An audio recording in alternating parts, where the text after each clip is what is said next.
So friends, நேற்று கந்த சஷ்டி கடைசி நாள். முருகன் வந்து சூரபத்மனை வதைத்த நாள். எங்கள் ஊரில் வந்து இந்த வருஷந்தாங்க இந்த நிகழ்வு வந்து ஆரம்பிச்சிருக்காங்க. நான் பிறந்து 20 வருஷம் இருக்கும். இது வரைக்கும் நான் இந்த நிகழ்வை எங்கள் ஊரில் பார்த்ததில்ல.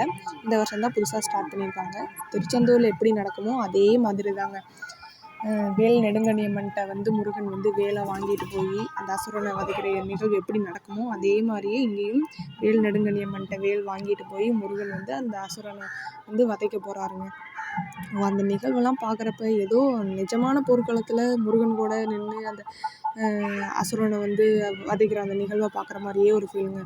அதனாலே வந்து என் கனவில் வந்து முருகனுடைய அம்சமாக வந்து பாம்பும் மயிலும் வந்து கனவில் வந்ததுங்க.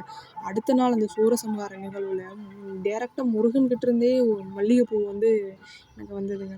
அதெல்லாம் அந்த மல்லிகைப்பூ கையில் கிடச்சோடனையும் எனக்கு ஏதோ முருகனுடைய ஆசீர்வாதம் பரிபூர்ணமாக எனக்கு கிடச்ச மாதிரியே ஒரு ஃபீலுங்க.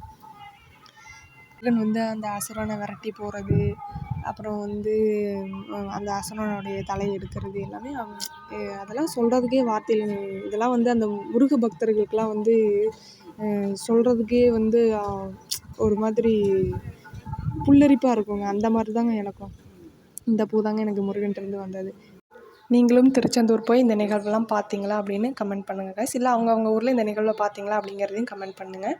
மீண்டும் ஒரு வீடியோவில் பார்க்கலாம். Tata bye bye, take care from சிறுதாரை சிங்கம்.